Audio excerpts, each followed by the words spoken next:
Assalomu alaykum hurmatli obunachilar. Mana bugun biz xonadon sharoitida jo'jalarni ko'paytirish, ularni go'shtga tayyor qilish bo'yicha maslahatlar olganlik keldik. Qiziqqanlar bo'lsa bemalol yozaverasizlar, bizga ma'lumotlarni o'tamiz. Suv ichishini olinglar, suv ichishini qaranglar, allan bo'lashar ekan. Issiq kun bo'lgan so'ng shu. Kunliklarga chiroyli.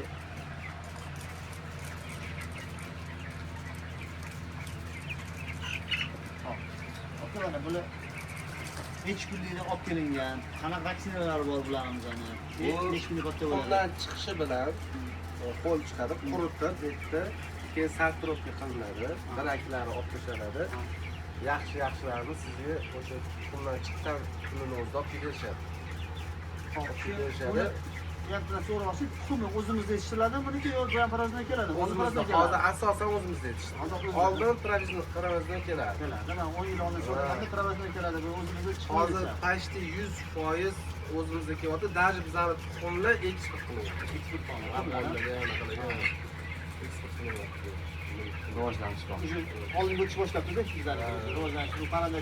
Jo'jasini ham eksport qilishadi. Jo'jasini, shu sut tushli jo'jani, tuxumini ham eksport qilishyapti. Hozir o'zimizda chiqaryapti hammasi.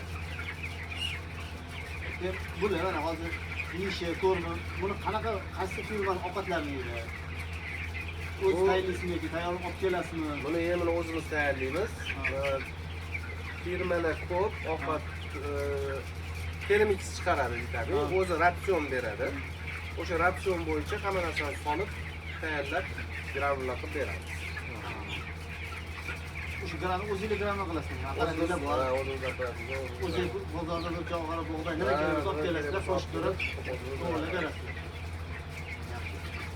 Bularni hozir 20 kunlikmi? Bularni hozir 20 kunlik. 20 sutka bo'ladi. 20 sutka bo'lgan bo'lsa, bular hozir qancha besi bor shular taxminan? Yarim kilo taxminan yo 1 kilo sal oshiqroq. Kamida 1 kilodan besi bor. Mashinaning jo'jasidan mana bu holda tayyorlagan mashina jo'jadan qiladi, to'g'rimi? Mashina jo'jadan. Shularga talab bor. Mana bu yerda olishadi, buni jo'jalari shundan olib tayyorlagan paytda. Xuddi shu holatida olib ketib, sotib olib, tirikini so'yib tayyorlab sotishadi. Necha pul olishadi shuni ishlab chiqinasini? Hozir shu holatini 24 ming, 25 mingdan olishadi onasi. Hozir shu holatda sotsangiz, foyda qilasizmi yo foyda kamroq qiladi? Qiladi, foyda qiladi. Qilasizmi? Endi so'rayotgan 3 kilo bo'lganda foydasi kattaroq bo'ladi, kichkinaroq bo'lganda kechaveradi. Har xil. Bunda ham yaxshiroq narx olsa bersangiz, foydasi bor bunda. Satib bo'lsa, yig'in berib qo'ygan ahvol boqsiz ham bo'lar ekan. Bo'ladi. O'shani tezroq abortga kirib oladi, foyda kirib olsa bo'ladi, ma'lum miqdorda. O'zi bu 1 oy 26 kunligida agar kasal bo'lmasa, yaxshi yem yeb, yaxshi holatda katta bo'lsa, живой vesi 1 kilo 400 da bo'ladi. 1 kilo 400, 1,5 kilo bo'ladi. O'sha holatda ham qassoblar anaqalar u talab katta olinadi. Kichkina anaqa griller bor-ku, grill anaqalar hammasi o'sha vesda qiladi. Shunga talab katta. O'sha 1 oy boqsam aylantirsa bo'ladi. Yirik qilish sal qiyinroq. Uning uchun sharoit zo'r bo'lishi kerak. Sovutish, mana yoz kunlarida hamma sharoit zo'r qilsa boqsa bo'ladi. Lekin sharoit yaxshi bo'lsa tavsiya beringlar yirik qilishni. Mana shunaqa 1 oylik 26 kun, 27 kunlik holatida sotgan ham yaxshi. Shunda ham yaxshi foyda beradi. O'shani 35 ga 40 ga boqqa foydasini beradi. Beradi. O'sha rasxod kamroq bo'ladi. Rasxod kamroq bo'ladi. Pul kattalashgan sari yem ham ko'payadi. Ha, yem ko'payadi.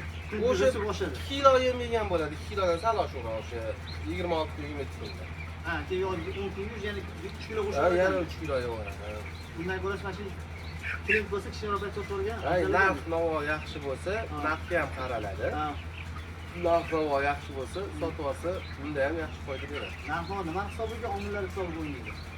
Narx-navo nimaga o'ynaydi? Narx-navo chetdan go'sht kirib kelib qoladi bizga, tovuq go'shti. Eksport importdan bo'ladi. Import bo'ladi. Ko'pincha o'shanda narxi tushib ketadi. O'shan hisobida qo'shilib, ancha zarar kelib qolib, Ha, zarar kelib qoladi. Ko'p vagon pura qurib qo'yishadi.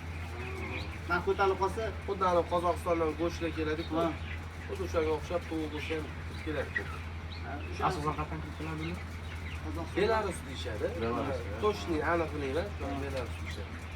O'shani bizdan ichki bozori ham tadbirkor asli ko'tarilib qolsa darrov qilish Ha, boshlaydi. shunaqa. Ishlar narsa bo'lar ekan deb o'tgan. Narxi yaxshi bo'lib tursa, shu chetdagi tutgan go'shtlarni hisobiga anaqa. Keyin shu odamlarning yeyishi ham ob-havoga qarab, yoz kunlari sal odam Kam bo'ladi, kam ketadi. O'ynab turadi vaziyat, bir xil stabil bitta narxda turmaydi. Ha, bu soha shunaqa. parrandani boqqan odam hammasi ishlash kerak. Hammasiga chidash kerak. Bir safar foyda qiladi, bir safar zarar bo'lib qolishi mumkin, bir safar o'zi bilan o'zi bo'lib qoladi. Lekin yaxshi foyda beradigan paytlari ham bo'ladi, yaxshi yura zarar bo'ladi. Buni haqida bermasangiz, bir kasal kesib qirilishni boshlaydi. Bu har bittasiga bittalab vaksina qiladimi? Har bittasiga bittalab ukol qilib vaksina qiladi yoki ko'zidan tomirsiz vaksina qiladi. Har bittasi.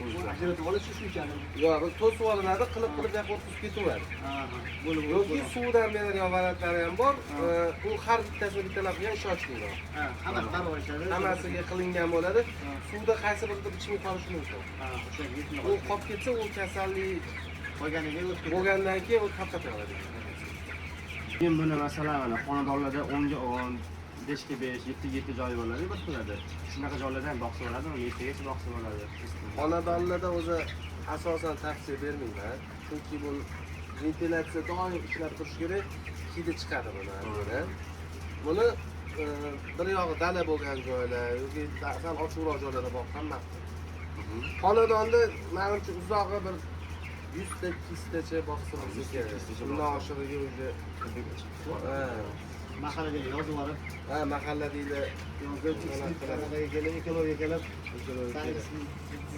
chunki bu shunaqa narsaki, buni tabiiy gradasi 40 gradus, değil mi? Odamda 36 ku. 40 gradus. Bu mana shu holatda doim ventilyator ishlab turish kerak.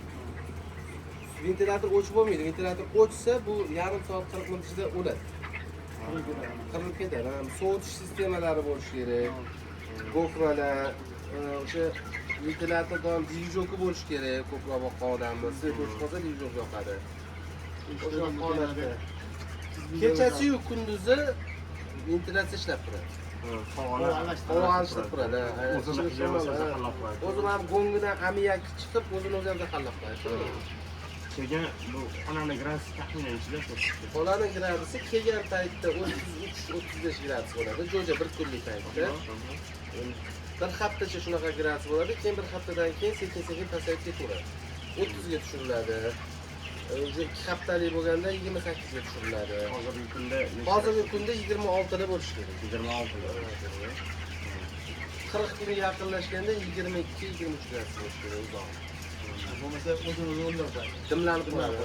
Bularni ham kattalashib sari sig'otib boradimi? Ha, sig'otib o'zidan suv chiqarish ko'payadi. Sovutilar ekan, Ha, sovutiladi. Gradus riski isib qolsa bular o'lib qolishi mumkin. Ko'p uzoq chidamaydi bular.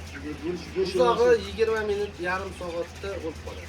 Agar ventilyatsiya ishdan chiqsa, kun issiq bo'lsa, o'tishkalar kam, havo aylanishi kamaysa, o'lib qoladi.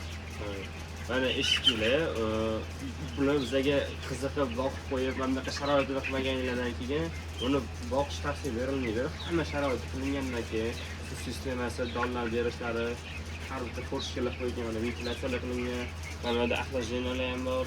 Shular qilingandan keyin bemalol boqsanglar bo'ladi. mahallani ichida emas. Mahallani ichiga tashib Katta ochiq joylarga, fermer xo'jaliklarga qilsa bo'lar ekan, lekin xonadon ichida qo'ni qo'shnilarga ozor berib qo'yadi. Endi musulmonchilik qo'ni qo'shniga ozor berilmaganga o'shanda iloji boricha uzoqlarda boqish kerak ekan xalqda. Bu doni vaqtga qarab beriladimi? Yo'q, donini bir mahal solamiz biza, o'sha bir sutkaga mana shu idish don yetadi. Bu kuniga o'zi yeyishi ko'payib boraveradi.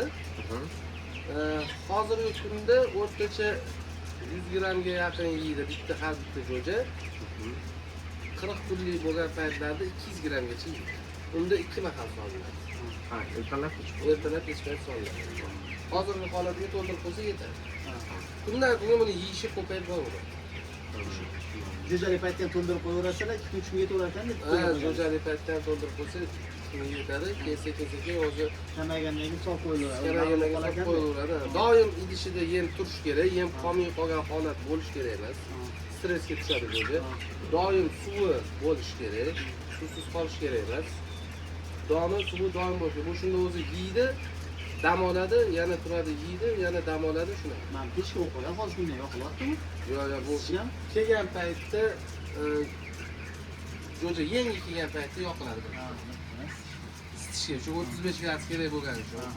Ha hozir yoz уже 2-3 kun yoqiladi bo'ldi. O'zi havo yetadi.